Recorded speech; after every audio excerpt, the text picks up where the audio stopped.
안녕하세요. 부킹부킹의 윤군입니다.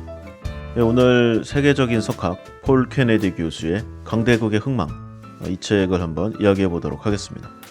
이 1987년작이어서 약간 시간 텀이 있어요. 폴 케네디 예일대 교수가 저술한 서적인데 워낙 세계적인 반향을 일으켰습니다. 베스트셀러 작가이자 가장 영향력 있는 역사학자, 정제관에 걸쳐서 엄청난 영향력을 갖고 있는 사람이고 미국에 국한된 것도 아니에요. 옥스퍼드 대학에서 박사학위를 취득한 다음에 그 전후로 가장 뛰어난, 그러니까 2차 세계대전 이후로 가장 훌륭한 역사학자 중에 한 명으로 손꼽히는 그런 분입니다. 예일대학교에서 계속 강의를 했고요. 20개 이상의 언어로 번역된 이 책 강대국의 흥망, 그리고 21세기 좀비, 영국 해군 지배력의 역사. 그러니까 이런 종류의 책을 계속 업그레이드와 업데이트를 하면서 자신의 연구 성과를 보여주고 있습니다. 강대국은 어떻게 탄생하는가? 어떻게 세상을 움직이고 권력을 지키는가? 그 흥망과 쇠락의 이유는 무엇인가? 우리가 사실 매일 다양한 미디어를 통해서 실시간으로 전 세계의 소식을 접하잖아요. 그리고 강대국의 이야기도 듣고 러시아와 우크라이나의 이제 수십만 명이 죽는 이제 그런 전쟁도 실시간으로 마치 영화 보듯이 보고 있는 그런 시대입니다. 이렇게 전 세계가 우리 집 앞마당처럼 느껴지는 이러한 때에도 정작 이 강대국 체제에 대한 이런 질문들 좀 낯설고 어렵습니다. 그래서 시대가 흘러도 변하지 않는 이 강대국들의 힘의 논리 한 번쯤 생각해 볼 가치가 있다고 생각해요. 강대국을 꿈꾸는 중견 국가의 입장, 대표적으로 우리나라도 여기에 들어가는데 한 번쯤 우리가 고민해 봐야 할 문제가 아닌가 이런 생각을 해봅니다.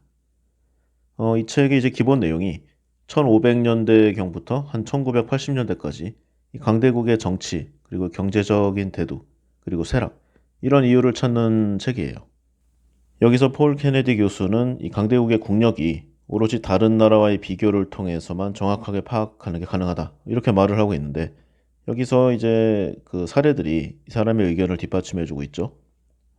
합스부르크 제국, 대영 제국, 그다음 프랑스 제국, 오스트리아, 헝가리, 러시아 제국, 그리고 오늘날의 미국까지.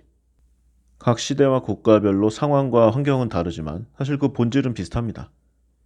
그래서 여기서 공통되는 내용들, 각국의 재정 대비 군사비 지출이라던가 여러 가지 국가 외교적 전략, 기타 이런 내용들을 좀 혼합해서요. 왜 영국이 18세기 말에 프랑스와의 패권 경쟁에서 승리했는가? 이런 그 질문들을 계속 하나씩 내놓고 여기에 답을 다는 그런 과정의 연속입니다. 즉 영국 재정의 건전성이 프랑스에 비해 좋았기 때문에 18세기에 결국 프랑스를 제치고 영국의 패권을 거머쥔 것이다. 이런 결과를 내고 있는데요. 이게 사실 프랑스 지도부가 영국에 비해서 좀 떨어졌다. 그런 게 아니라 이제 프랑스는 육군과 해군을 동시에 움직여야 되잖아요. 그런데 영국은 상대적으로 해군에 집중된 그런 힘의 좀 균형을 잃었습니다. 그래서 그 차이가 고스란히 프랑스의 재정 부담으로 돌아왔다. 이런 말을 하고 있는 거죠. 이렇게 강대국의 대두, 본 나라의 이제 이용 가능한 자원, 그리고 경제적 내구성, 이런 것들에 좌우된다는 의견을 보여주고 있고요. 그래서 그 결과로 강대국의 쇠퇴가 이제 무분별한 군사력의 증강, 그로 인한 경제력의 쇠퇴, 그리고 해당 국가 내에서 이용 가능한 이 자원 그 이상의 안전 보장, 그리고 이제 무제한도의 강대국의 야심, 이런 요소들이 복합적으로 이뤄져서 이 강대국들의 흥망성쇠가 이뤄진다고 말을 하고 있습니다. 사례들 중에 16세기 유럽을 보면은요, 다른 지역들과 다르게 군사적 불안정이 계속 지속됐어요. 그러니까 위기에 봉착하면 사람들은 극도의 능력을 발휘한다고 합니다. 자연스럽게 군사혁신과 산업발전을 추구하게 되었고요. 16세기, 17세기 들어오면 이제 합스부르크 왕조로 넘어가요. 그래서 유럽을 통일하려고 했는데 한 나라가 다 하기는 어렵잖아요. 또 실패를 합니다. 그래서 프랑스 왕국, 영국, 프로이센, 러시아 제국 이런 국민국가가 계속 나타나게 돼요. 그러다가 18세기에는 또 불세출의 전략가, 정복가, 나폴레옹이 등장해서 프랑스가 강대국으로 또 나오게 되는데 역시 유럽 통일은 실패합니다. 이는 역설적으로 이 프랑스와 오스트리아 제국 같은 이제 옛날 그러니까 전통적 강국이 이제 사라지고 산업혁명에 성공한 영국이나 이제 풍부한 자원을 가진 미국 같은 신흥 강대국의 등장을 이제 예고하게 되죠. 시간이 또 흘러서요. 이 세계대전을 거치면서 미국과 소련의 냉전이 시작되고 그로 인해서 영국, 프랑스, 독일 이런 나라들은 상대적으로 쇠퇴하게 됩니다. 그러나 냉전으로 인한 이 과도한 군비 경쟁은 결국 미국과 소련도 이 경제적 쇠퇴를 불러오게 되기 때문에 새로운 또 경쟁 상대, 일본과 독일이 등장한다. 뭐 이런 역사의 수레바퀴를 계속 말해주고 있어요. 한마디로 폴 케네디 교수의 주장을 요약하자면 이렇습니다. 한 국가의 이 국부가 커질수록 부를 지켜내기 위해 그만큼의 이 군사력이 비례해서 반드시 뒷받침되어야 한다. 하지만 경제 대비 이런 군사력의 지나친 확대는 재정의 불건전화를 불러와서 이제는 또 강대국의 쇠퇴를 불러오게 된다. 즉 경제력이 성장함에 따라 군사력도 같이 그리고 균형을 이루면서 발전하는 게 필요하다. 그리고 군사력이 지나치게 확장되면은 필연적으로 경제의 몰락과 패권의 몰락을 부른다. 뭐 이런 내용입니다. 그런데 여기에 가장 중요하지만 이 위정자들은 별로 중요하게 생각하지 않는 요소 이게 빠져 있어요. 즉 민주주의인데요. 강대국의 조건에 민주주의 유무는 상관없고 민주주의 체제가 강대국의 이 만병통치약은 아니라는 또 이런 내용을 담고 있습니다. 이게 한때 반향이 컸죠. 그리고 이 책에서는 일본과 독일에 비해 크게 주목하진 않았지만 이 중국도 잠재적으로 미국과 소련이 접은 다음에 파워 국가로 떠오를 수 있다고 보았습니다. 그런데 뭐 좀 비중을 아주 크게 잡지는 않았고요. 다만 미국과 소련의 다음은 중국이다. 이 정도는 했어요. 그런데 이 책이 이제 1987년에 발표를 했으니까 그 이전 자료를 모아서 좀 상당한 집필 기간을 거쳐서 이제 쓰여진 책이니까 사실 당시의 기준으로 보면은 중국이 오늘날과 같은 이제 파워를 가지리라고 예상한 사람은 뭐 거의 없었습니다. 그냥 인구와 자원이 많고 나라의 이제 경제 국부 가능성에 비해서 중국이 이제 군비 부담이 적기 때문에 국력이 더 크게 신장할 여지가 있다. 이런 정도의 멘트는 해놓았죠. 이 책이 나올 당시를 보면은 미국이 스태그플레이션 그런 상태였어요. 그래서 경기가 침체된 상황이었고 유럽과 일본과의 연이은 통상마찰 등으로 갈등이 매우 심화되던 상황이었습니다. 그래서 이 책이 뭐 책 자체도 훌륭하지만 여러 상황이 맞물려서 선풍적인 화제를 일으킨 면도 있죠. 그래서 그 결과로 폴 케네디가 이제 각국 의회에 불려가서 강연을 하게 되는 경우도 많았습니다. 그리고 케네디의 견해에 반대해서 미국 패권의 지속성을 주장하는 정치학자들 이런 사람들과의 지금 의견 대립, 그다음에 토론, 논설, 대담, 그다음에 이제 서로 막 치고받고 난타전도 많이 했어요.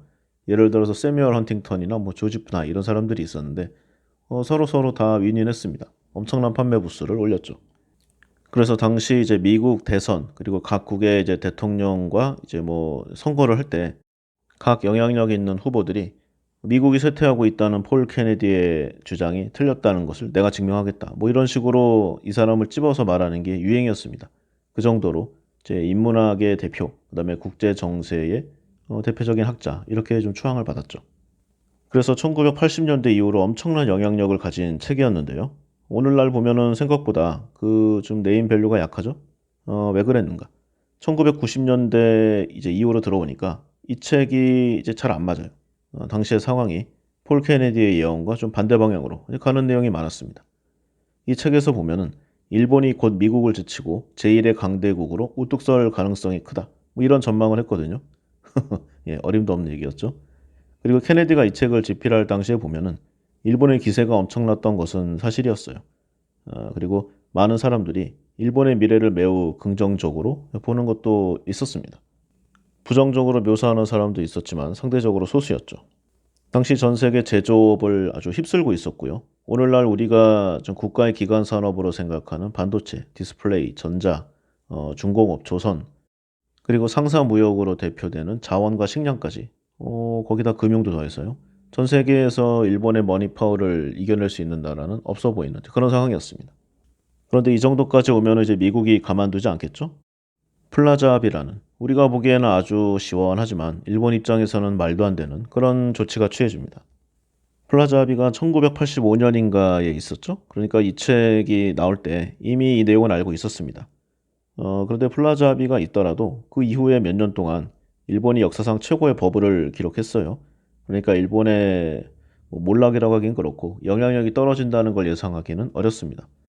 일본에 대한 좋은 소리를 하는 사람들이 폴 케네디 말고도 엄청나게 많았어요.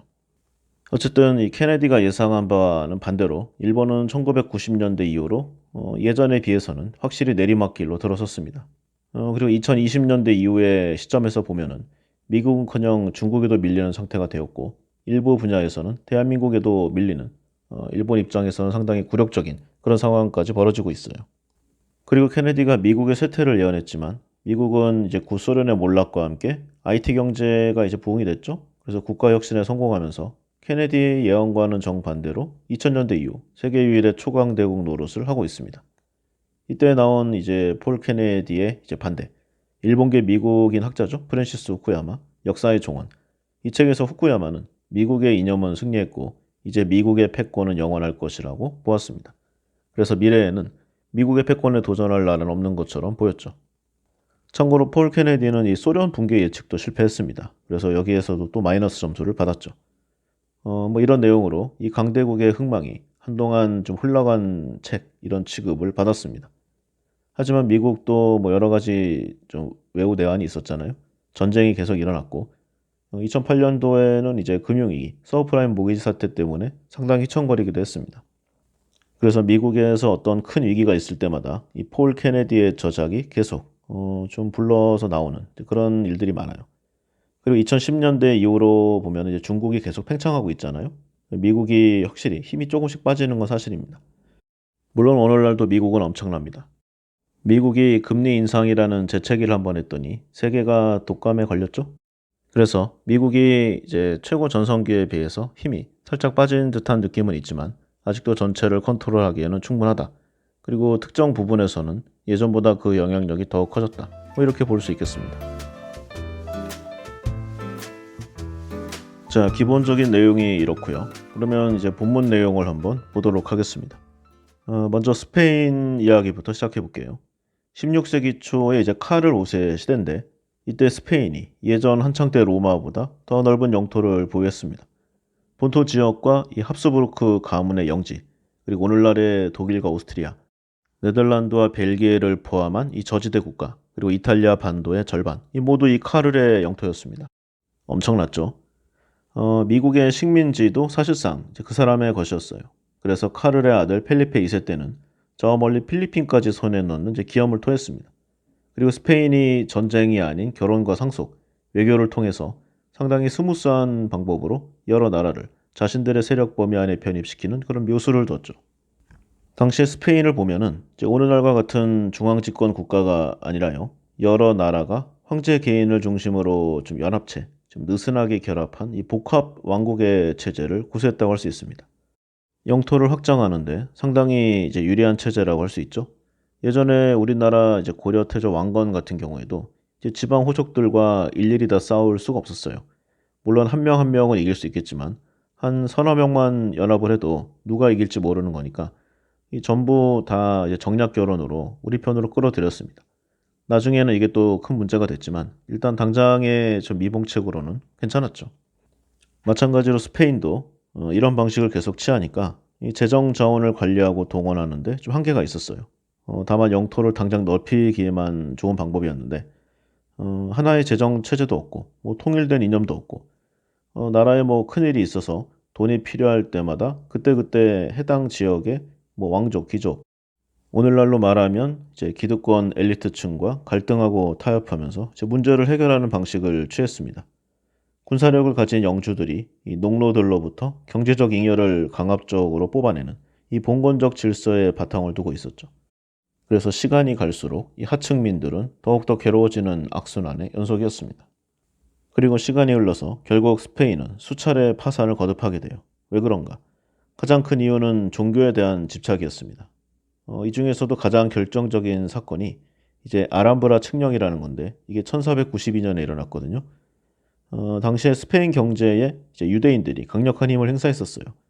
그래서 이 사람들의 이제 자원을, 그 부를 가져올 그런 욕심이 들었어요. 그래서 국가에서 이 유대인들에게 너희들 가톨릭으로 개종을 하든지 아니면 스페인을 떠나라 이렇게 통보를 합니다.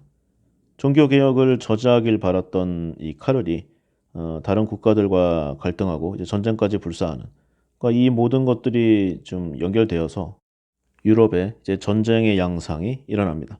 전쟁은 곧 돈 문제죠. 그래서 이 카를 5세가 프랑스, 독일 등과 싸울 때 이 종교개혁이 일어났고요. 카를 5세가 세금을 담보로 이 독일에 엄청난 돈을 빌렸습니다. 이때 빌린 이 독일의 가문이 푸거. 역사적으로 각 국가의 중대사, 대부분이 전쟁과 세금인데 항상 이 각 국가의 핵심, 이 귀족 가문들이 포진하고 있습니다. 그리고 또 시간이 지나서 이제 빚이 계속 늘어나요. 이 갚을 여력이 없던 스페인 왕실이 지급 정지를 선언하게 됩니다. 오늘날로 말하면 모라토리엄이죠. 그 와중에도 근데 카를 5세 아들이자 그의 왕위를 이은 펠리페 2세 계속 전쟁을 시작합니다. 뒤가 없어요. 그래서 유럽이 이 스페인 때문에 골머리를 앓았는데 더 심각한 문제가 영국과 네덜란드에서 일어나게 됩니다. 엘리자베스 1세가 이제 해적을 지원해서 스페인을 이제 견제를 하기 시작했어요. 스페인의 무역이 이제 큰 타격을 입게 되죠. 그래서 기회만 보고 있던 이 스페인 쪽에서 영국 엘리자베스가 개신교를 지원하고 있다. 이렇게 의심을 하고 사실상 몰아갔죠. 그리고 이걸 명분으로 전쟁을 일으킵니다. 추가로 스페인이 통치하던 네덜란드에서 독립을 위한 반란도 일어났고요. 여기에 영국과의 전쟁이 또 오니까 결정터로 작용했습니다. 80년이나 계속된 네덜란드와의 전쟁, 그리고 당시 무적을 자랑하던 스페인 무적 함대의 패배, 그 결과로 펠리페 2세는 40여 년의 재위 동안 4번이나 파산을 선언하는 큰 수모를 당합니다. 그런데도 아직 정신을 못 차리고 스페인은 전쟁을 계속했죠. 과거의 영광을 잊지 못한 것입니다. 그래서 겉은 화려했지만 속은 계속 썩어 들어가면서 스페인의 패권은 결국 저물어가게 됐죠. 그리고 추가로 네덜란드를 보면은요. 당시에 이제 각종 무역을 꽉 잡고 있었어요. 네덜란드가. 그런데 스페인 전성기 때는 그 밑에서야 이제 조금 참고 있는 그런 제스처였지만 잠재적 경쟁자인 영국한테까지 지고 싶지는 않았습니다. 그래서 영국의 기세를 제압하기 위해서 각종 외교적인 문제를 일으켜요. 당시에 인도네시아나 아니면 기타 나라에서 영국인을 잡아서 처형하는 그런 일들도 일어났습니다. 당시에 네덜란드 총독을 암살을 했다. 이런 말도 안 되는 죄명을 뒤집어 씌웠는데 계속 이런 일이 일어나니까 영국도 참을 수가 없죠. 그런데 영국이 당장 어떤 액션을 하진 못했습니다. 그만큼 당시 네덜란드는 상당한 패권 국가였고 이미 실질적으로 스페인을 능가하는 그런 파워였어요. 실제로 유럽에서 가장 빠르게 도시화를 이룬 나라도 네덜란드고요. 16세기 중반 이제 펠리페 2세가 네덜란드를 다스렸는데 불과 몇 년 만에 20여 개 가까운 네덜란드의 각계의 주가 반란을 일으키게 됩니다. 당시 스페인은 이제 최강 육군도 보유하고 있었는데 결국 반란을 진압하기는 해요. 그런데 이제 홀란드를 비롯한 좀 극성의 몇 개의 주가 끝까지 저항을 멈추지 않고 마침내 네덜란드 연방공화국을 세우는데 성공합니다. 그 이후로 거의 한 7, 80년간 독립운동을 계속하다가 마침내 베스트팔렌 조약으로 독립에 성공하게 되죠. 결과적으로 스페인이 진 겁니다. 그런데 왜 그랬을까? 스페인은 전쟁 비용을 감당하지 못한 반면에 네덜란드는 전쟁을 하면서 오히려 경제적 성장을 이뤘기 때문이죠.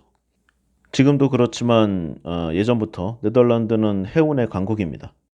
15세기, 16세기를 지나면서 이 발트해를 통과할 때 통행세를 낸 선박의 70%가 네덜란드 소속이었다고 해요. 그만큼 네덜란드는 발트해 무역으로 엄청난 돈을 벌었습니다. 대규모의 선단, 그리고 각 선박의 효율성, 낮은 운송비. 그 시작은 청어잡이였는데요. 청어의 내장을 제거해서 소금에 절이는 기술을 개발했습니다. 여기에 기동력이 좋고 안정적인 이 비스라는 배를 이용해서 이 청어잡이에 주력을 했죠. 그런데 이게 엄청난 사이즈였다고 합니다. 청어잡이 어선이 약 1,500척, 어부만 이제 레귤러로 한 12,000명에 달하는 그런 사이즈였다고 해요. 그래서 어업과 무역의 동반 성장으로 네덜란드는 조선업이 발달하게 됩니다. 그리고 추가로 이제 소형 범선을 개량해서 원양에 적합한 이 범선, 이 캐럭선인데 이걸 만드는데 좀 성공을 해내요. 선체가 볼록해서 많은 상품을 실을 수 있는 그런 성능의 배였죠. 그러면 네덜란드는 왜 그렇게 스페인과 사이가 안 좋았을까? 어느 정도 좀 경제력이 있으니까 적당한 비용을 주고 스페인과 좀 괜찮게 지낼 수 있잖아요. 전쟁을 하는 것보다는 싸니까. 여기에는 종교적 이유가 가장 크다고 합니다. 16세기 중반을 보면은 워낙 유명하죠, 종교. 그래서 개신교와 가톨릭이 대립하던 그 절정의 시대였습니다. 네덜란드가 스페인과 맞선 이유 중에 하나도 바로 이 종교 갈등이죠. 펠리페 2세는 아주 전투적으로 그리고 전통적으로 가톨릭을 옹호하는 사람이었고요. 악명 높은 종교재판소를 세워서 공식적으로만 1300명이 넘는 이단자를 처형한 그런 사람입니다. 그리고 또 다른 하나는 재정의 문제가 있는데요. 전쟁 비용을 위해서 무리하게 세금을 요구했습니다. 당시 네덜란드를 좀 휘하에 두고 있던 이제 스페인의 군인이자 이 벨기에 출신의 총독, 이 알바 공작이라는 사람인데 네덜란드 주의회의 반대를 모두 무시하고 전체 물품의 거래세 10%를 부과하기로 결정했습니다. 근데 여기서도 모자라니까 이제 세금 구조를 또 바꿔요. 모든 재산에 대해서 1%의 세금, 그리고 추가로 부동산 거래에 5%의 세금을 붙였죠. 이렇게 되니까 상공업으로 먹고 사는 네덜란드 도시민의 세금 부담이 이전에 비해서 10배 이상 커지게 됩니다. 분야에 따라서는 20배까지 간 분야도 있다고 해요. 원래 이제 상인을 보면은 체질적으로 정치적 저항을 좀 싫어합니다. 그래서 어느 정도 좀 돈으로 해결할 수 있으면은 적당히 물러나는 이제 그런 케이스가 많았어요. 그런데 이 사람들이 이렇게까지 저항을 한다는 것은 그만큼 제국이 무리한 요구를 했다. 이런 반증이라고 할 수도 있죠. 그래서 그 결과가 이후에 80년간에 이르는 전쟁. 결국 스페인이 황금알을 낳는 거위의 배를 가르고야 만 것이죠. 오랜 기간 참아왔던 만큼 이 전쟁이 뭐 어느 전쟁이 안 그랬겠냐마는 그야말로 죽기 살기로 하는 엄청나게 잔인하고 흉폭한 전쟁이었다고 합니다. 그런데 이러한 전쟁이 상당 부분 경제 선순환을 가져오게 돼요. 물론 네덜란드 쪽으로요. 이때 비용을 마련해야 되니까 세금 대신에 이제 장기 공채를 발행했는데 이걸로 시민으로부터 전쟁 자금을 모으는 거죠. 그 결과로 채권 시장이 발달하게 됩니다. 여기서 발전돼서 이제 동인도 회사가 이뤄지게 되는 거죠. 이름은 회사지만 실제 국가와 비슷한 조직입니다. 여러 나라와 조약 체결, 적대 세력에 대한 전쟁 선포, 그리고 요새와 상관을 건설할 권리, 자체적인 사병, 군사를 육성해서 동원할 수 있는 권한, 국가에 준하는 여러 권한을 갖게 됩니다. 자본과 권력의 결합이라고 할 수 있는데 이때가 이제 그 본국을 왔다 갔다 하면은 이미 중요한 결정을 하기 어렵잖아요. 그래서 위험 부담을 줄이기 위한 목적이 컸습니다. 그런데 네덜란드가 이제 군사력의 중요성을 많이 깨달았어요. 그래서 교역의 핵심을 군사력으로 많이 옮겼습니다. 상대의 뜻과 상관없이 힘으로 교역을 해봤는데 이게 잘 먹히니까 이쪽으로 가는 거예요. 원래 세상이 좀 그렇지 않습니까? 만만한 사람에게는 일이 몰립니다. 왠지 저 사람은 받아줄 것 같으면 더 좀 응석을 부리게 되기 마련이죠. 무역이 이제 네덜란드 상업 패권의 핵심 요소 중에 하나인데 반면 네덜란드는 뭐 생각보다 영토에는 큰 관심이 없었거든요. 물론 이때 이야기지만. 그래서 이런 방향으로 네덜란드의 이제 국가 기조가 흘러가게 됩니다. 그런데 이렇게 잘 나갔던 네덜란드도 쇠락하기 시작합니다. 1650년부터 한 1680년 사이에 네덜란드가 이제 영국과 세 차례 전쟁을 해요. 그리고 곧 이어서 프랑스와도 전쟁을 하죠. 그 결과로 이제 북미 여기에 세운 뉴 암스테르담, 오늘날의 뉴욕인데 이걸 영국에 넘기게 됩니다. 그리고 좀 더 시간이 지나니까 결과적으로 이제 북미에서 손을 떼야 됐죠. 이게 정말 망한 겁니다. 이거 갖고 있었어야 되는데. 강한 무력과 상업 위에 세워진 패권 국가 네덜란드는 왜 오래가지 못했을까? 그 이유가 이제 몇 가지가 있는데요. 첫째로 이제 이들이 사치품 무역을 통해서 이윤을 냈습니다. 그런데 17세기가 되면은 이제 유럽 지방에 이제 빙하기가 와요. 아주 큰 건 아니고 이제 소빙하기의 개념인데 보통 겨울도 좀 따뜻한 겨울이 있고 추운 겨울이 있잖아요. 아주 추운 정도의 겨울이 이제 계속 수십 년간 이어지니까 사람들의 이제 농업위기가 발생합니다. 구매력이 떨어지겠죠? 그리고 국가 형성 과정에서 이제 중상주의 전략인데 이게 다른 국가들에 밀려납니다. 다른 나라도 이런 정책을 취하니까 국가 규모가 훨씬 크잖아요. 프랑스와 영국이. 네덜란드 같은 이제 소규모 국가가 게임이 되지 않습니다. 그리고 네덜란드의 동인도 회사를 보면은 한때는 잘 나갔지만요. 새로운 무역 환경에 적응하지 못하고 계속 예전에 그 구태의하는 방법을 썼습니다. 계속 억압하고 군사력으로 위협하고. 차무역 같은 경우를 보면은 네덜란드가 이제 제도에 있던 약소 부족에게 썼던 방법을 아시아의 중국에도 또 썼고요. 그러니까 중국 정부도 가만히 있지 않았죠. 네덜란드의 동인도 회사가 차무역에 참여하는 것을 금지하고 뭐 이런 다른 요소들도 비슷해지고 이 사이에 영국 동인도 회사가 이제 네덜란드 동인도 회사가 갖고 있던 권한을 다 뺏어갔고요. 결국 인도산 면직물과 중국산 차를 맞바꾸는 새로운 무역을 시작한 영국에게 완전히 밀려나게 됩니다. 네덜란드가 이제 무력과 강압적인 내용으로 상당히 성공을 거뒀지만 과거의 성공에 도취한 나머지 변화하는 세계 경제 환경에 대처하지 못했다. 이런 원인을 폴 케네디 교수는 이야기하고 있습니다. 그래서 이제 세계는 영국으로 패권이 넘어왔는데요. 스페인의 무적 함대를 이기고 네덜란드까지 제압하고 자타공인 전 세계 강국으로 거듭났습니다. 그런데 이게 패권이 바로 영국으로 온 건 아니에요. 네덜란드로 갔다가 이제 영국으로 왔는데 이게 그 텀이 상당히 깁니다. 그 이유가 영국의 정치적 혼란 때문이에요. 17세기를 보면은 이제 영국의 제임스 1세부터 찰스 1세까지 종교와 이 헌정 질서 문제를 두고 왕당파 그리고 의회파 이 민주주의가 발전하려면 이런 당들이 나오죠. 그래서 이 사이에 갈등이 끊이지 않았고요. 심지어 내전으로까지 발전되게 됩니다. 그러다 여기에 중요한 사람이 나와요. 올리버 크롬웰. 이 사람이 정권을 잡으면서 영국의 상황이 확 바뀝니다. 이 사람이 원래 개신교였는데 미래가 이제 경제에 달려있다. 이걸 현실적으로 인지한 현명한 사람이에요. 그래서 본격적으로 중상주의를 실천했고 항해법을 만들었습니다. 영국이나 영국 식민지로 상품을 나를 때는 영국 배를 이용하거나 상품 생산국의 선박을 이용해야 한다. 이게 뭐 말로 들으면 이게 그렇게 나쁜 건가라고 할 수 있지만 사실상 다른 나라는 무역을 하지 마라. 뭐 이런 말과 다를 바가 없어요. 지금 미국도 보면은 이제 국가의 핵심 기술, 뭐 예를 들어 반도체 같은 경우에 미국 제품이라던가 아니면 미국의 특허 아니면 미국과 동맹 관계에 있는 이제 국가들의 무언가를 쓰려면 사전에 허가를 받아야 되는 그런 제도를 좀 운영하고 있습니다. 사실상 중국의 반도체 산업 성장을 막고자 하는 것인데 이게 상당한 성과를 거뒀습니다. 이 상태로 계속 가면은 이제 해당 산업이나 국가는 이제 말라 죽는 거죠. 이 당시를 보면은 네덜란드는 당연하게도 반발했습니다. 그래서 전쟁이 일어났고요. 아까 이야기한 대로 영국이 네덜란드를 이기게 되죠.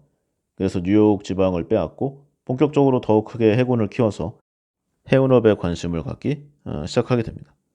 영국의 동인도 회사가 이제 항해마다 자본과 이윤을 배분하던 이제 그런 게 전통의 방식이었잖아요.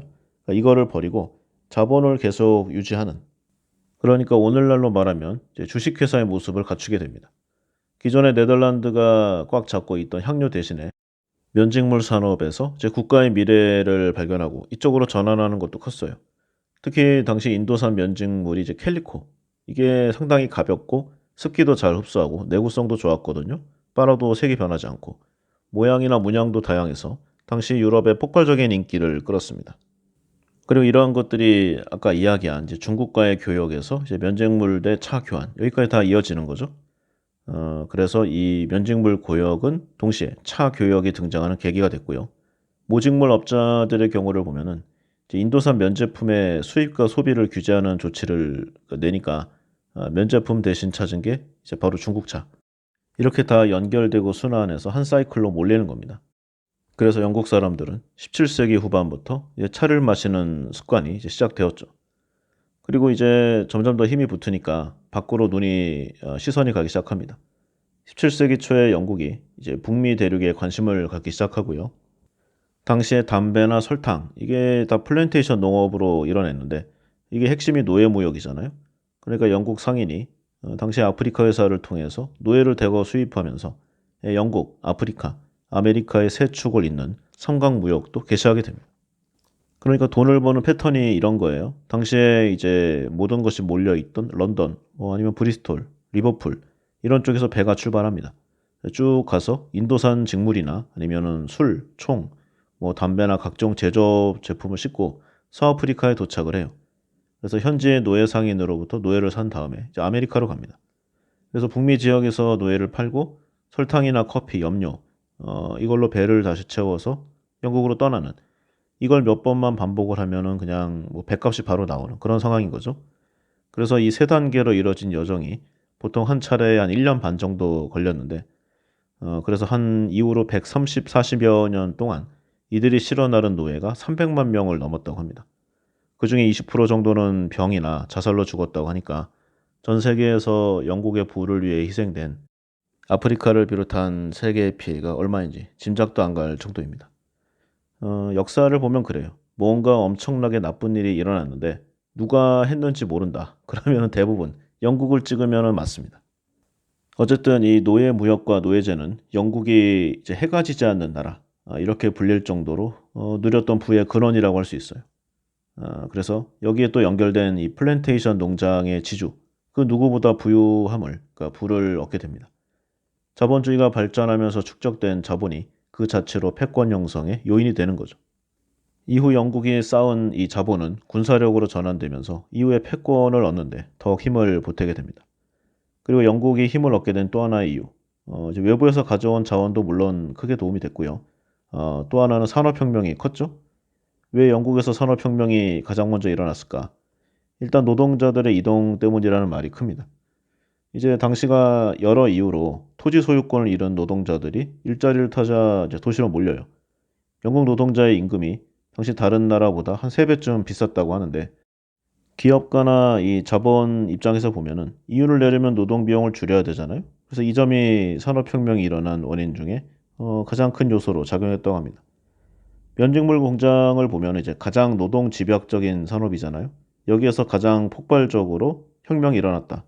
산업혁명이 발전했다. 뭐 많은 좀 이야기를 해주고 있습니다. 그리고 기술 혁신도 확실히 일어났어요. 지식이 활발히 생산되고 공유됐습니다. 예를 들어서 제임스 와트, 뭐 워낙 유명한 사람이죠. 전기기관. 그리고 여기에 연결되어서 방적 기술, 직조기 계속 이어져요. 실제 18세기 영국 귀족들 사이를 보면은 집에 이제 개인 실험실을 갖추고 여러 화학 실험을 하는 게 유행처럼 번졌다고 합니다. 그러니까 과학의 일상화죠. 그리고 이제 출판물 사전 검열도 폐지됐어요. 이게 지금으로 보면 당연한 건데 사실 지금도 일종의 검열이 있는 분야가 많잖아요. 그런데 이 당시에는 이제 거의 왕조였는데 온갖 출판물이 검열 없이 쏟아져 나왔습니다. 그리고 도서관도 매우 많았어요. 순회 도서관까지 있을 정도였고 순회 강연도 자주 열렸습니다. 새로운 기술을 정기적으로 알려주는 강습도 매우 많이 등장하게 되었죠. 혁신의 중요한 전제 조건인 광범위한 지식의 교류가 활발하게 이뤄지는 그런 시기로 들어가게 됩니다. 영국의 힘이 약해질래야 약해질 수가 없는 그런 때였어요. 그리고 영국의 의회와 정부도 중요한 역할을 했습니다. 교역을 방해하는 여러 규제를 폐지하고 아주 적극적인 보호 정책을 폈어요. 그리고 영국이 이때 전 세계에서 가장 우수한 특허 제도를 갖고 있었는데 이게 또 큰 역할을 했죠. 예를 들어 증기기관 관련 특허를 한 30여 년 이상 행사했다고 하는데요. 제임스 와트. 엄청난 부자가 되었습니다. 그리고 찰스 테너트, 이 표백 공정이었는데 빨리 안 할 수가 없잖아요. 그래서 예, 떼돈 벌었습니다.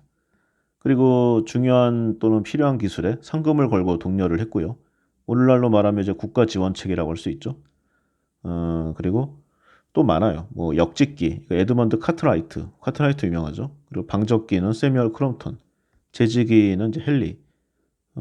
다 나라에서 주는 엄청난 보상금을 받았습니다. 그리고 이렇게 기술을 만드는데도 힘을 썼지만요. 기술 이제 보안에도 많은 신경을 썼다고 해요. 숙련공의 이민과 기계류의 유출을 결사적으로 막았다고 합니다. 그리고 장인의 이민을 부추기는 일을 거의 범죄로 간주했어요. 오늘날로 말하면 어떤 반도체 기술을 갖고 있는 핵심 연구원이 다른 나라로 이민 간다. 그러면은 잡아서 징역 매기는 거죠. 이때 영국도 이런 좀 핵심 기술을 갖고 있는데 다른 나라로 가려고 했다. 그러면 벌금이나 징역형을 받았다고 합니다. 역사가 뭐 그렇게 크게 발전하지 않았다. 이런 생각도 들어요. 이렇게 영국이 산업혁명을 비롯해서 각종 개선 정책들이요. 한 1850년 정도 되니까 이제 상당 부분 마무리가 됩니다. 이제 자신이 생겼잖아요. 영국이 보호무역에서 자유무역으로 국가의 기조를 전환하게 됩니다. 산업혁명이 많이 진전돼서 전 세계적으로 제조업 경쟁력이 높아지니까 이제 무리해서 보호할 필요가 사라졌어요. 호혜주의를 버리고 일방적으로 관세를 낮추는 모범을 보이기 시작합니다. 말이 모범이지 어차피 못 따라오니까 반란이나 뭐 다른 소리 나오지 않게 약간 풀어주는 그런 정도죠. 그리고 지주와 자치농을 보호하기 위해서 곡물량의 수입을 제한하는 곡물법도 폐지시켰습니다. 런던에 박람회를 개최해서 영국의 기술력을 온 세상에 알리는 그리고 함부로 따라올 생각하지 말라는 엄포도 놓았죠. 그리고 동시에 해군력을 계속 크게 키워서 뭐 워낙 유명하죠. 아편전쟁 여기에서도 승리하게 됩니다. 그런데 이렇게 영국이 계속 잘 나갔는데요. 뭐 크게 잘못하지 않았는데 이제 미국한테 추월되게 됩니다. 미국은 무역에 의존하지 않았어요. 나라 전체가 워낙 광활하고 뭐 좋은 땅들이 너무 많았거든요. 거대한 대륙의 광활한 영토, 그리고 계속 들어오는 각국의 엘리트 인구들. 지금도 그렇지만 옛날에는요. 다른 나라에서 살러 이민 가러 가는 것이 굉장히 힘들었습니다. 당연하게도 의식이 깨어 있고 상당히 좀 지적 능력이 뛰어난, 그리고 어떤 특정 기술을 갖고 있는 그런 사람들의 기회였죠. 미국은 국내 시장 자체만으로도 산업혁명이 가능한 그런 나라였습니다. 그런데 이제 대공황이 와요. 이러면서 많이 달라집니다. 대공황이 이제 늘어난 생산을 수요가 뒷받침을 못하니까 일어난 거잖아요. 근데 이때 전쟁이 터지면서 다행스럽게라고 하긴 좀 그렇지만 새로운 시장이 열리게 됩니다. 그래서 고립주의를 버리고 자유무역을 선택하면서 패권 국가가 돼요. 그런데 이건 좀 나중 얘기고, 어쨌든 이제 미국이 처음에 영국의 식민지였잖아요. 그래서 미국을 13개의 식민지로 해서 크게 범주로 셋으로 나누는 그런 정책을 펼치게 됩니다. 첫째는 남부 지역의 식민지예요. 예를 들어서 영국에 수출할 담배나 쌀, 아니면 뭐 황금 작물, 해군에 필요한 물자 이런 걸 플랜테이션 농장에서 아프리카 출신 노예를 이용해서 경작했습니다. 두 번째는 중부 지역의 식민지인데, 미국의 중부 지역을 보면은 굉장히 넓고 비옥하잖아요. 그래서 이제 곡물을 대규모로 재배합니다. 뭐 대표적으로 밀이죠. 그래서 유럽 남부 쪽에 수출을 하고, 뭐 미국의 북부를 보면은 좀 땅이 척박하고 추워요. 그래서 생계를 위한 농사 정도만 짓고 대부분 이제 자연 자원, 뭐 대부분이 목재인데 이걸로 배를 만들어서 수출하거나 아니면 쓰거나 합니다. 그래서 영국 식민지에는 어류를 수출하고 이제 밀을 수입해서 럼주를 만들어서 팔고, 뭐 이런 내용들이 이제 계속 이어지죠. 그래서 미국이 영국이 필요로 하는 원료와 농산물 공급처 역할을 하고, 동시에 영국 물건을 소비할 시장이 되는 이제 그런 거를 영국은 플래닝을 했습니다. 뭐 나머지는 뭐 알아서 살라 이거죠. 세금만 제때 내고. 그랬던 미국이 이제 영국과의 독립전쟁, 그리고 남북전쟁을 거치면서 여러 가지로 국가의 성장의 기틀을 이뤄냅니다. 그리고 두 번의 세계대전을 통해서 제조강국으로 성장한 다음에 플러스로 군수기지 역할까지 했어요. 그리고 전쟁을 피해온 유럽의 기술자들을 대거 받아들임으로써 핵심 기술력까지 갖게 됩니다. 뭐 아인슈타인과 오펜하이머 같은 엄청난 사람들도 뭐 많았죠. 그리고 풍부한 자원을 갖춘 지리적 요인도 크게 한몫했습니다. 이런 부분이 이제 역사적인 내용이고요. 오늘날의 상황은 이제 조금 달라집니다. 4차 산업혁명 시대에 들어오니까 첨단 기술과 직접 생산권이 이제 핵심 경쟁력으로 올라와요. 지금을 보면 이제 미국, 중국 무역의 이제 분쟁이 계속 나고 있는데, 이 핵심이 첨단 기술과 지적 재산권 보호라고 할 수 있잖아요. 이 두 가지를 미국이 안전하게 지키는 수준에서 중국과 무역 분쟁을 마무리할 가능성이 높다, 뭐 이렇게 생각을 하고 있는데, 러시아, 우크라이나 사태 등으로 해서 이제 미국과 유럽의 이 리더들의 생각이 좀 바뀌는 듯도 합니다. 최근을 보면은요, 이제 유럽에서 러시아의 자산을 동결하겠다, 그리고 이거를 전후 복구에 쓰겠다, 이런 말들이 나오고 있다고 합니다. 무슨 말이냐면은 이제 러시아의 이제 국가 계좌로 전 세계에 퍼져 있는 이런 재산들이 우리나라 돈으로 한 400조 정도가 된다고 해요. 그런데 이거는 국가의 계좌고, 푸틴 같은 경우에도 뭐 자기 돈 좀 어딘가로 해놨을 거 아니에요? 뭐 케이만 군도나 뭐 버뮤다 군도나. 그리고 러시아에 보면은 이제 각 정재계의 핵심 인물들, 그리고 이제 올리가르이라고 해가지고 우리나라의 재벌 플러스로 생각되는 그런 사람들도 이제 개인 재산들을 다 전 세계에 빼돌려 놨습니다. 근데 이게 뭐 미국이나 유럽이 작심해서 이걸 잡으려고 하면 못 잡을 건 아니잖아요. 이 돈들을 다 회수해서 우크라이나 재건에 쓰겠다, 뭐 이런 말까지 나오고 있어요. 이렇게 되면 이제 정말 큰일 날 수도 있는 거죠. 아무튼 이런 상황이고요. 이제 시간축을 좀 지나서 세계가 1차 세계대전을 겪고 미국을 중심으로 재편된 다음에 이제 대공황을 맞았잖아요. 아까 이야기한 대로. 이 여파가 엄청나게 컸습니다. 1930년대 초에 일시적으로 회복된 경기가 이제 1936년 7년에 이중 침체로 한 차례 더 나락으로 떨어집니다. 당시 미국 중앙은행이 너무 빠르게 통화 정책을 긴축으로 전환한 뭐 그런 때문이죠. 그리고 그 이면에는 당시 전 세계의 추세가 이제 엄청난 보호무역주의였는데, 뭐 서로 다 빗장 걸고 잠그니까 물길이 막히면은 뭐 땅이 썩는 게 당연한 거 아니겠습니까? 예를 들어 미국을 보면은 이제 대공황의 해법으로 보호무역을 택해요. 그래서 1930년대 이제 의회가 농업과 공업 제품 전반에 관세를 부과하는 이게 스무트할리 관세법인데 이걸 통과시킵니다. 당연히 다른 나라들은 화나죠? 그래서 보복 관세로 대응해요. 미국에서 시작된 보호무역주의가 전 세계로 퍼지게 됩니다. 보호무역 정책이 글로벌 경기 침체를 더 심화시킬 뿐이었는데 이게 이제 한참 나중에 제2차 세계대전 이후에 미국 주도로 이제 가트 체제가 출범하면서 겨우 완화돼요. 가트는 이제 관세와 무역에 관한 일반 협정인데 지금은 좀 유명무실하죠. 어쨌든 특징은 그겁니다. 18세기에 영국이 자유무역을 실시한 이래 세계 각국은 이제 보호무역과 자유무역을 뭐 나름 유연하게 선택을 하지만 그 공통의 패턴은 자신이 강할 때, 즉 자국의 제조업 경쟁력이 확보됐을 때만 자유무역 정책을 택한다는 것이죠. 한마디로 다 이기적입니다. 18세기 영국이나 20세기의 미국이나 자유무역주의 선봉이라고 할 수 있지만 이게 제조업 경쟁력 하락에 따라서 보호무역으로 전환한 사실도 많아요. 중간중간에. 그래서 자유무역만이 선이고 보호무역을 악으로 보는 이 도덕적 기준은 나라를 침체에 빠뜨리는 지름길이다. 이렇게 말할 수가 있을 것입니다. 그리고 두 차례의 세계대전을 끝낸 이 세계 각국이 이제 더 긴 전쟁을 맞이하게 되죠. 미국과 소련의 냉전.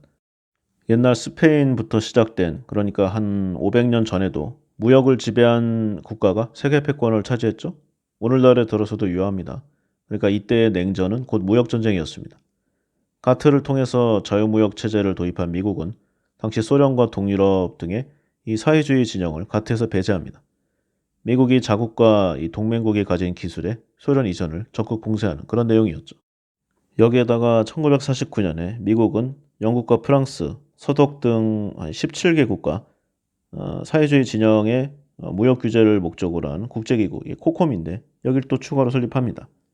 코콤은 이 사회주의의 진영 성장을 막기 위해서 첨단 기술과 전략무기, 기타 핵심 기술 수출 규제 리스트를 뒀는데 이게 이제 계속되니까 당초 좀 비슷했던 미국과 소련의 기술 격차가 점차 더 커졌어요.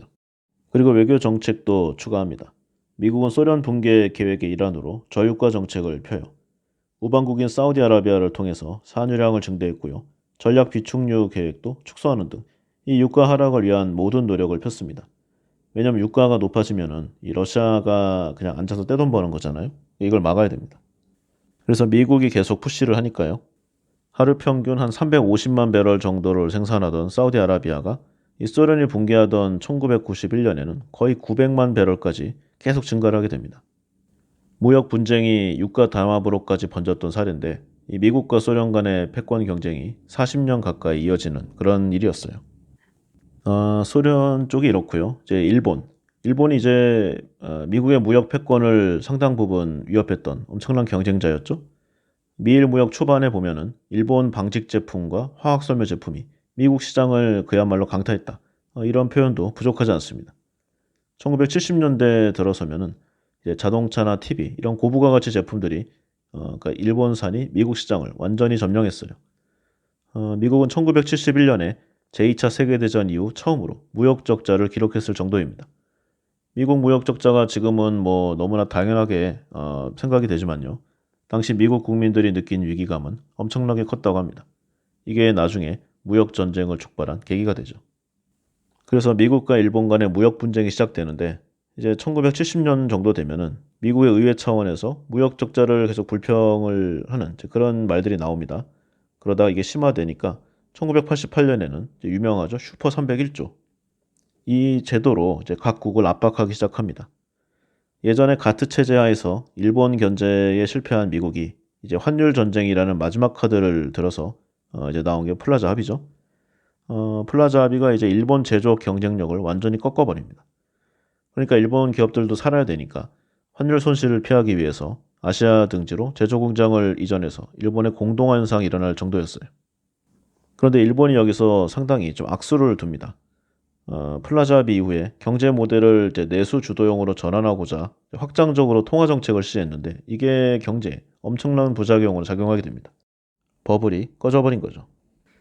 그래서 책에는 이제 구소련까지의 내용이 나와 있고요. 이제 일본에 관한 내용을 이제 언급 정도 하는 이제 그런 수준이에요. 그 뒤에 이제 각종 강연이나 기록물들을 통해서 오늘날에도 이어지고 있는 미국과 중국의 패권 경쟁도 역사적인 필연이라고 할 수밖에 없습니다. 강대국의 흥망성쇠는 인간 사회의 필연이 아닐까 이런 생각도 들 정도예요.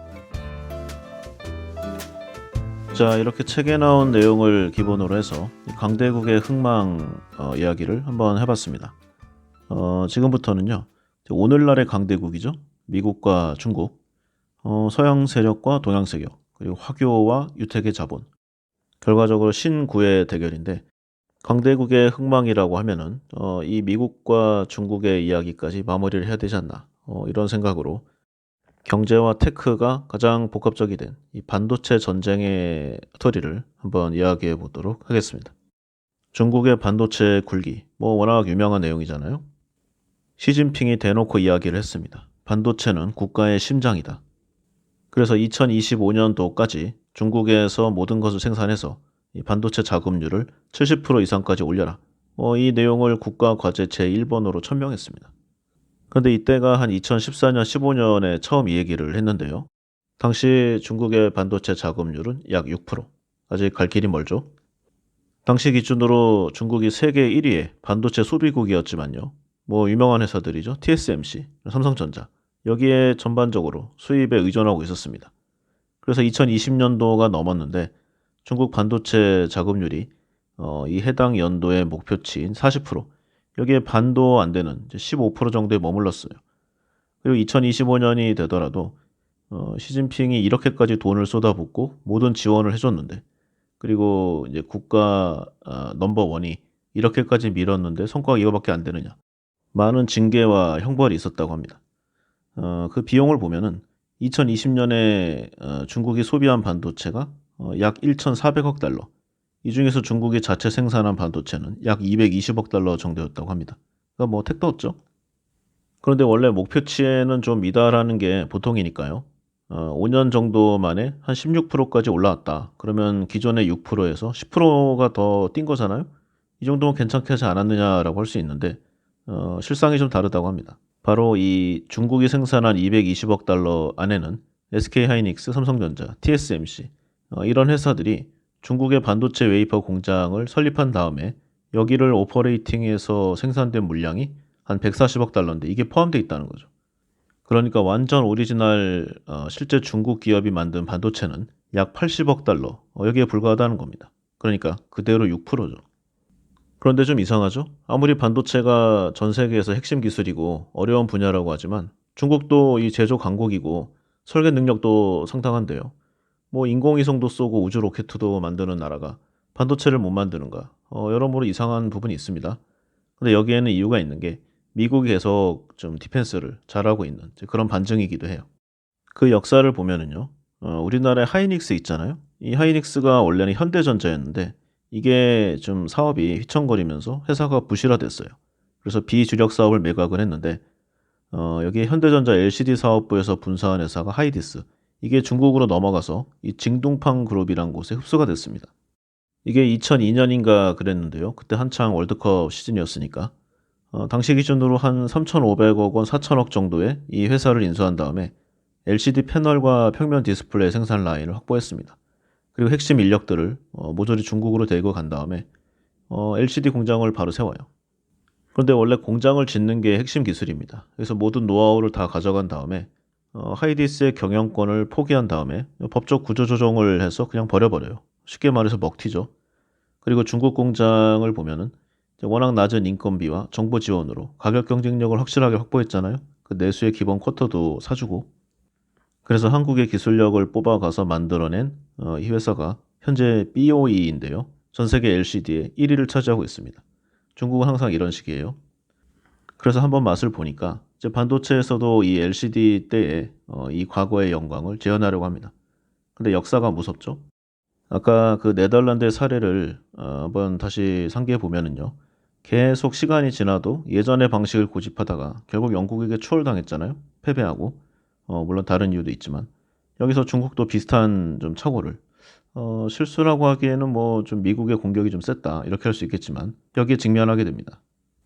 그래서 이 반도체 업계에 계신 분들은 잘 아는 회사인데요. 이 SMIC 이런 회사하고요. YMTC 이런 회사들의 이 국가가 돈을 마련해서 펀드 자금을 만든 다음에 이제 밀어주는 이게 원래 좀 좋은 방법이 아닌데요. 만약에 우리나라가 국가 전체로 삼성전자나 하이닉스를 밀어준다. 그러면 바로 이제 제소당하잖아요. 다른 나라에서. 근데 중국에서는 이런 게 안 통합니다. 그래서 지금까지의 다른 산업이 그래 왔듯이 이번에도 잘 넘어가겠지 했지만 이 반도체는 미국도 세계 패권 국가를 유지하는데 제1번 산업으로 보고 있는 그야말로 핵심 산업이에요. 그래서 여기에 과감한 좀 제재를 가하기 시작합니다. 그리고 원래 산업혁명 이후로요. 여러 핵심 사업이 일어날 때마다 국가의 패권이 바뀌었습니다. 그러니까 여기서 미국은 이제 우리도 더 이상 밀릴 수 없다. 더 이상 봐줄 수 없다. 이런 배수의 진을 확실히 치게 됩니다. 그리고 실제로 이 4차 산업혁명이라는 게 뭐 로봇, 드론, 인공지능, 뭐 자율주행, 전기차 이런 쪽이잖아요. 여기에 모두 들어가는 핵심 중의 핵심이 바로 반도체입니다. 물론 뭐 통신이나 다른 부품 산업도 있지만 다른 거는 어떻게든 할 수 있거든요. 그런데 이 반도체만은 대체할 수가 없어요. 그래서 이 반도체를 디펜스 하려고 하는데 그 방법이 이제 장비로 중국을 좀 막는 그런 모양새를 취하고 있습니다. 참고로 국가 핵심 산업 중에 이제 5G를 비롯한 이제 통신 기술이 있는데요. 이게 예전에 트럼프 때 화웨이를 좀 확실하게 좀 혼을 내줬잖아요, 미국이. 그래서 상당 부분 시간을 벌었습니다. 그리고 이제 핵심 기자재들의 상당 부분은 전 세계에서 일본과 독일이 가장 앞서 있어요. 이 두 나라는 미국의 핵심 우방국들이니까 뭐 큰 문제가 없을 거고요. 반도체도 이제 설계와 생산으로 나뉘잖아요. 뭐 두 개를 다 하는 삼성전자 같은 회사도 있지만 설계 같은 경우에는 미국 기업이 가장 앞서 나가고 있습니다. 뭐 보유한 특허도 많고요. 그런데 제조 공장이 없잖아요. 그래서 제조를 이제 대만이나 한국 등에 맡기고 이제 설계에 치중한 게 오늘날 반도체 산업을 움직이는 미국의 플랜입니다. 뭐 이게 왜 그러느냐? 마진을 보면 알아요. 설계 회사가 가장 돈을 많이 벌고요. 그 다음이 반도체 제조하는 회사. 그리고 가장 이제 마진이 박한 게 상품화를 시키는 패키징 기업들이에요. 이렇게 영업이익률이 낮아지죠. 예전에 한창 우리나라가 이제 뭐 해양 플랜트 이런 쪽으로 돈을 많이 번다는 좀 이미지가 있었는데요. 사실 저 북유럽의 핵심 설계 회사들이 이익의 대부분을 가져갔고요. 한국은 돈 안 되는 이제 제조나 맡았는데 이게 만약에 기일이 길어지고 뭐 제품 퀄리티를 못 맞추고 이러면은 페널티가 엄청나죠.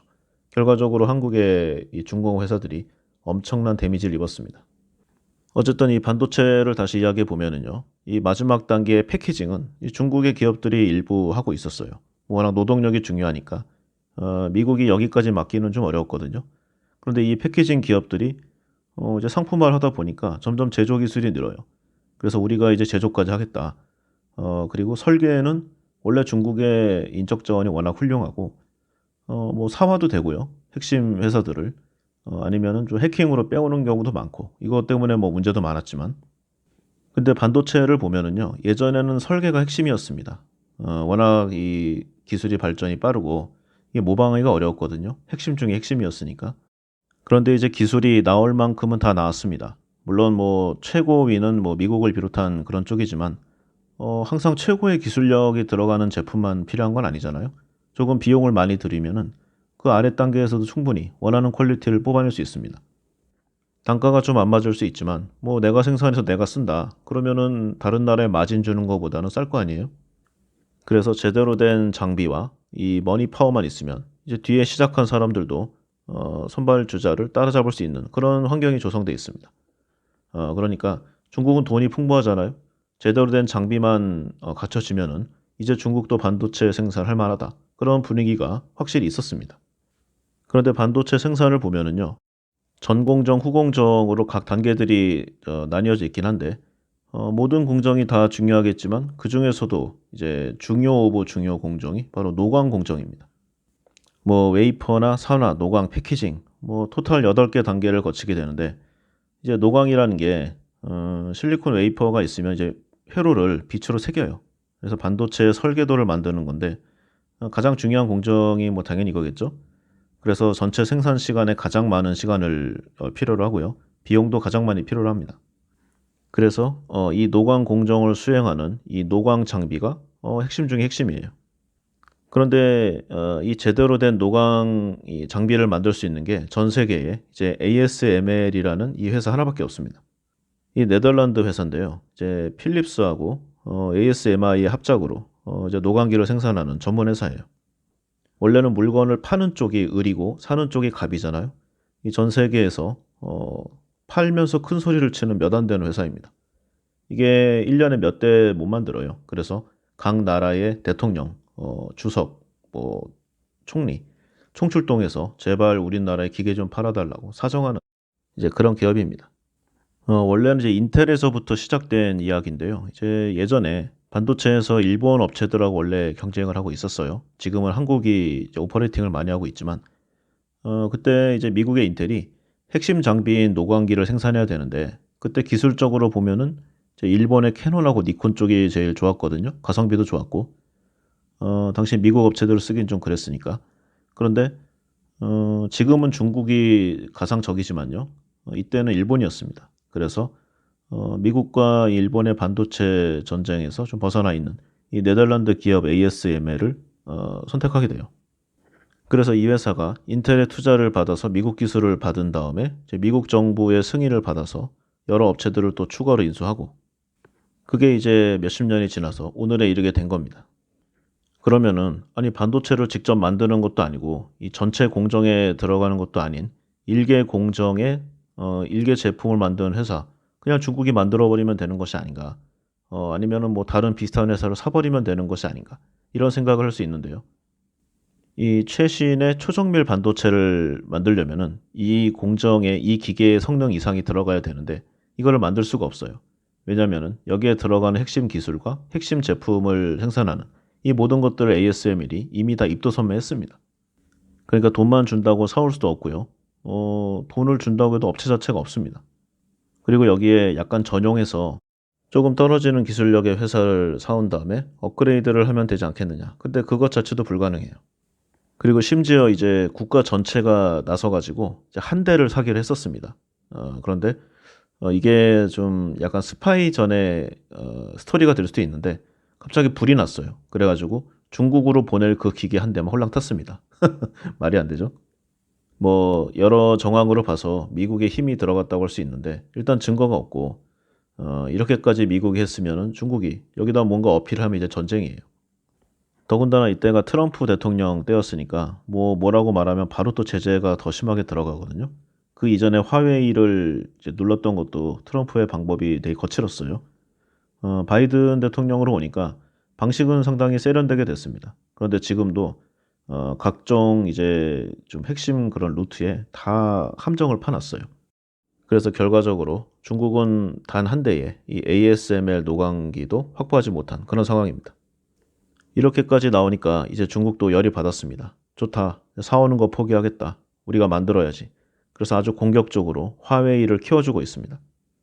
화웨이는 이미 이제 반도체 설계 회사, 이제 팹립스라고 하죠. 이 하이실리콘이라는 회사를 이미 보유하고 있고요. 이제 반도체 제조 공장 이 팹인데 이것도 이미 건설하고 있습니다. 그리고 여기까지 오니까 중국 정부도 이제 굳이 뭐 숨기고 감추고 하지 않아요. 아주 노골적이고 공격적으로 화웨이에 이 자금을 퍼주고 있습니다. 중국 정부의 생각은 이거예요. 예를 들어서 이제 1,000원에 만드는 판매가 10,000원짜리 이 제품을 우리가 10,000원에 생산해도 관계없다. 어차피 그 정도 돈돈만 해도 된다. 뭐 이런 말을 대놓고 하고 있죠. 그리고 이제 화웨이의 이제 스마트폰 회사, 그러니까 저가 스마트폰 회사가 하나 있었는데 이게 아너라는 브랜드예요. 이거를 이제 20조 가까운 돈을 인수해 줍니다.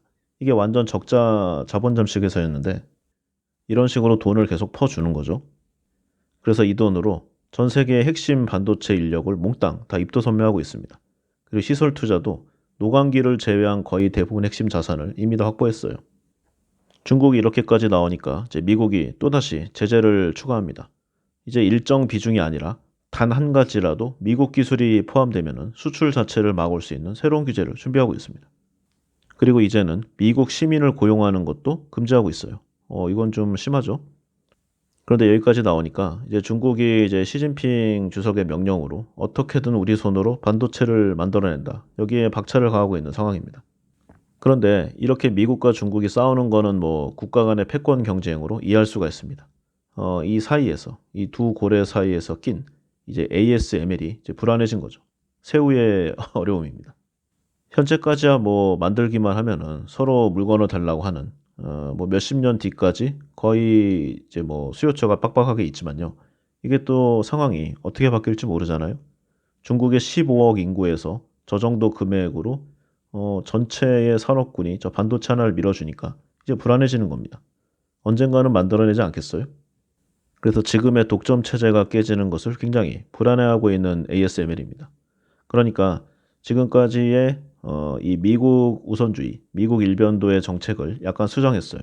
그리고 중국에 약간 좀 화해 제스처를 취하고 있습니다.